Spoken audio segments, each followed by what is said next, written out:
This is one of those interesting deals. It's a older 562 that I got.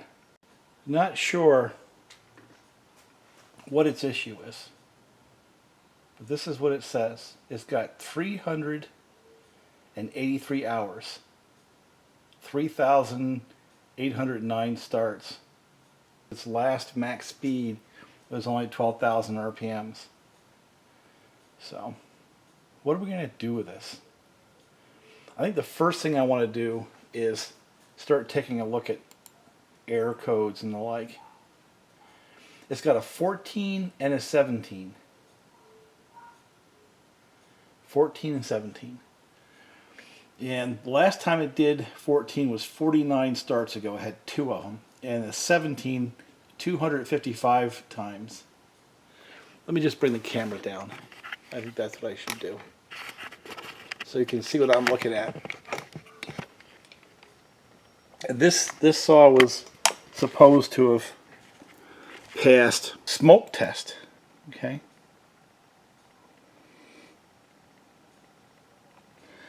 This is what it says for the carburetor settings. And the current setting is lean. It's leaned it right out on the low side, and it's really lean on the high side. And unfortunately, when you start getting numbers like that, especially the max high of being 127, either it's got a really plugged filter, or now you start looking for things like a scored piston and things like that. You know what I'm saying? It's run, you know, pretty hard, full throttle 28% of the time, so it's been run, you know. The max temperature in the carburetor, 55 degrees centigrade, not Fahrenheit. Yeah, it's warm, but not terribly warm. But we're going to put a different carburetor on it because that's what they want. Now, let's go back to the error codes. You can see up here where you go to error codes. 14s and 17s. Let's go up and look at that. Documents. Alright, let's take a look at what 14 is. The carburetor attempts to provide more fuel than is possible at high speed. Autotune has reached its maximum rich setting. This product may have bad acceleration or other lean setting problems. Leakage in the engine. Perform a pressure test on the engine. Repair possible leaks. Replace hose. Basically what's happened is the carburetor has gone as fat as it can at some point, and trying to compensate for something. And it could be, and this is at RPMs, at high speed. So it could be a leaky seal, it could be a constricted fuel hose, faulty carburetor pump diaphragm, incorrect quality fuel, you know. So there's a bunch of potential remedies. Either way, this thing needs a pressure test. So I don't think the smoke test is going to do the deal. The smoke test would ostensibly find a leakage in the engine, but I'm sorry, I don't trust that methodology. So that's a 14. What's a 17?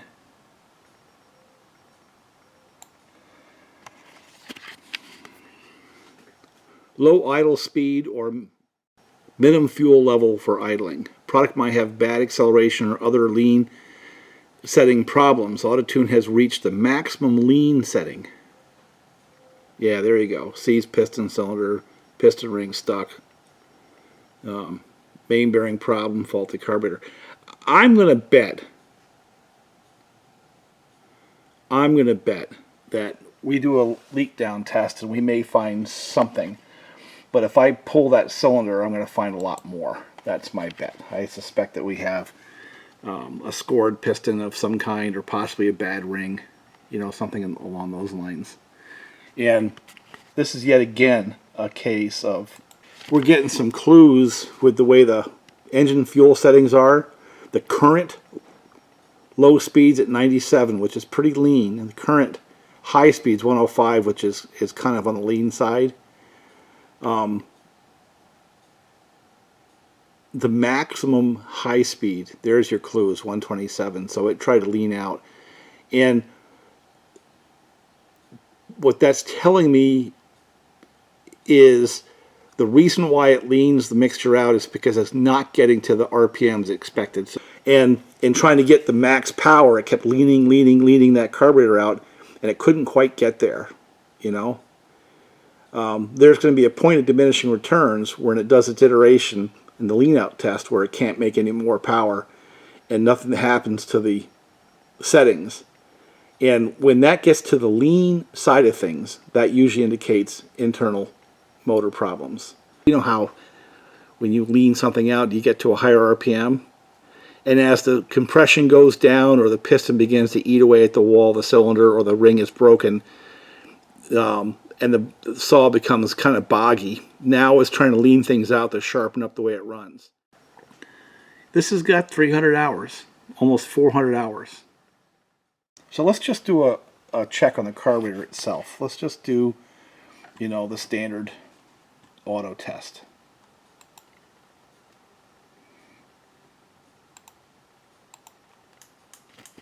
Hear it? That's fine.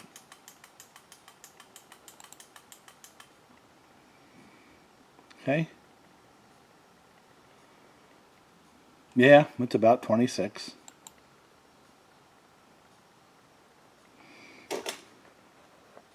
It gets to 100%, goes back to 0, so that's working. So even though they want to put a new carburetor on this saw, I'm not thinking the carburetor's a problem. Just for kicks, let's just do let's just flash the old carburetor. Let me just do that. So I'm going to update the firmware. I believe it has a 46, and I believe the ignition 581701B. Maybe it is a 48.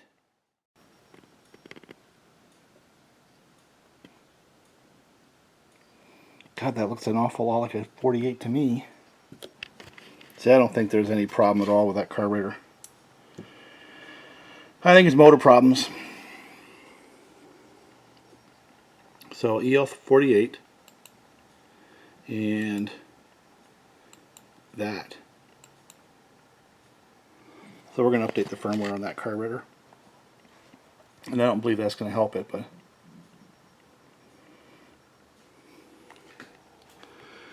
and then we're going to do a leak down test, I think, and take a look inside.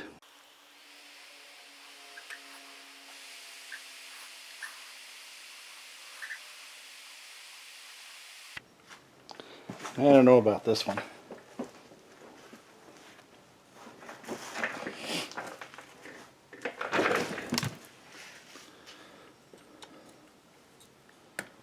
You have a hunch this is going to be a can of worms. But let's just take a peek inside and see what we have. And again, remember, this is one that passed the spoke test. You know, I didn't mention that this saw has gone through a tough time. It looks like someone got upset with it. And oh, yeah, and someone decided to make it run faster with these holes. See them? Oh, and that hole. Look at that one. That's really got to make it go. There's a muffler mod there for you. Looks like it was done with a jackhammer. I'm making fun of this saw. And yes, inadvertently, I'm making fun of the people who've worked on it before me, because I don't know what it is about my personality, but when I start getting into these and start seeing some clues, it's an admission, I start getting annoyed, because I've seen a couple things already that should never have been. And the only reason I'm taking this one on is because it happens to be a person who I know, and it's a friend, And I guess I've learned a long time ago that that's always a mistake. You got to be able to separate this stuff out. And this video here, it might turn into why you keep those things separate. But anyway, to get the chain brake off, you got to get that plate off. Now, we're going to have to replace it. I cannot let that leave my shop without a chain brake. And I probably should pull that out of there because we're going to be banging around, you know. So let me do that. Because I don't want to lose those little pieces.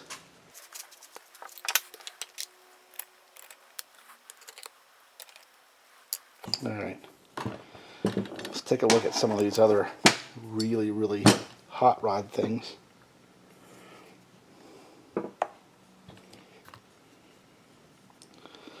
Check that out, man. That's definitely an enhanced something or other.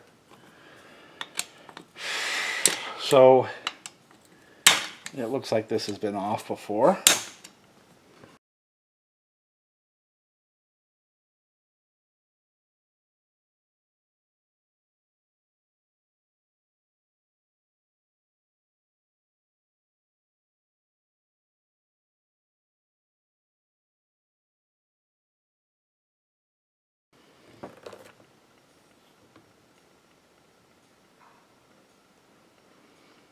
We'll score it up. Now the question is, how badly scored up is it?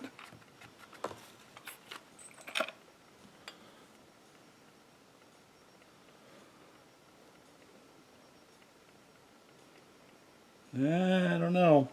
We'll see. It feels funny. I'm betting a bearing shot. It hasn't gotten to the rings yet. It hasn't stuck a ring. Hear it though?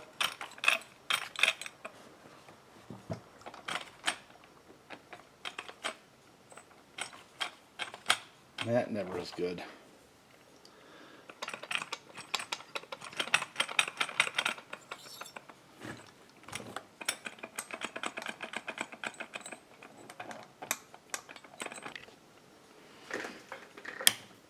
Boy, it's on pretty tight.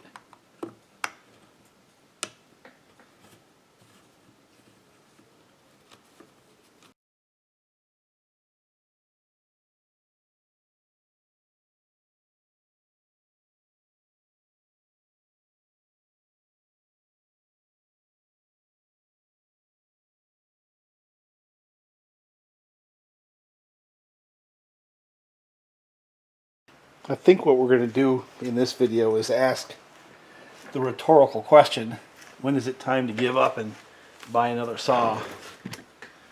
And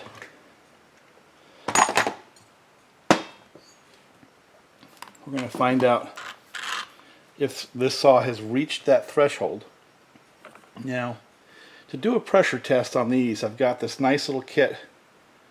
They're shop tools from Husqvarna. Those plugs, aluminum plugs, they go in the strato ports, you know, the rubber strato ports. And then this little slick device goes like this. See these little slots right there? Well, these little pins that locate the carburetor go into those. So it goes kind of like this.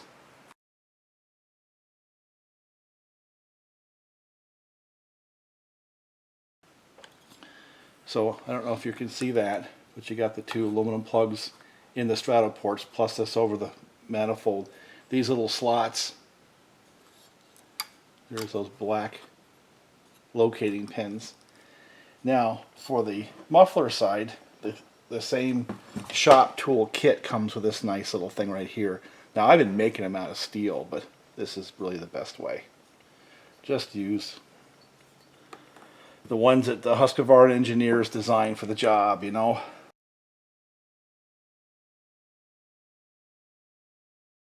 Let's see what we got. I'm going to set this on pressure.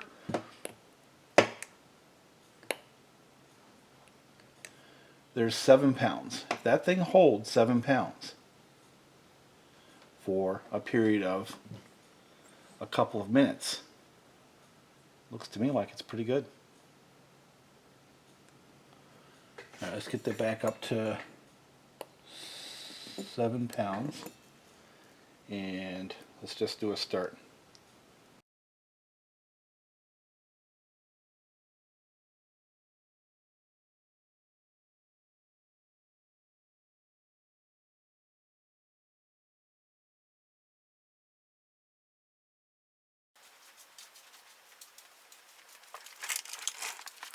It's not moving. We got 4 minutes into it.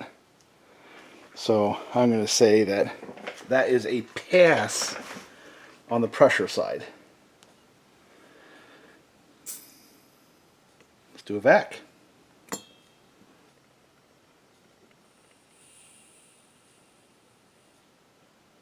I got it just around 8 pounds. Okay. And just let it sit for a little bit. See if it goes. Looks to me like it's holding. So that means the seals are good.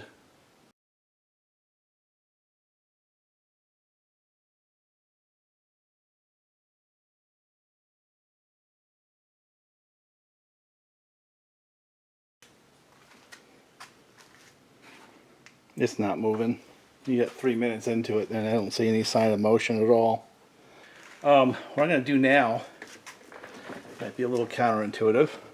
It's really the whole internal side of the motor, both bottom and top, because the only access to air would be through the exhaust, carb, which are plugged, decomp, which is plugged, and spark plug hole, right, theoretically. So that means if I turn the bottom end, if I turn it with a flywheel, I shouldn't see any change in pressure.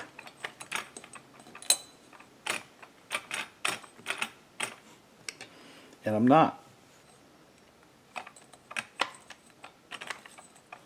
If I start seeing a change in pressure, now I'm back to thinking seals are bad again, because the crank is moving around. But no, I'm not seeing anything change. Boy, it makes a racket though.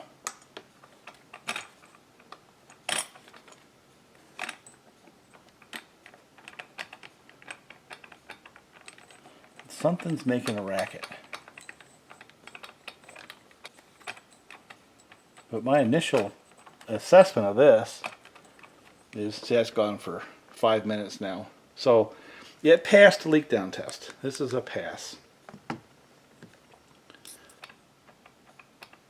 God, that's a lot of slop.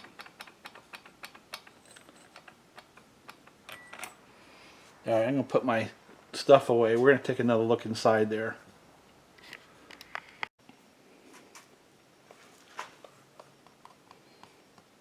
So what we have here is a saw that I think is past that point. Is even though it held pressure and even though the bearings don't feel bad, this thing is dry as a bone. I think it got straight gassed. Yeah. Now look at this. That's twisting. That rod bearing right there, see how blue that is? See how dark that is? Watch the movement.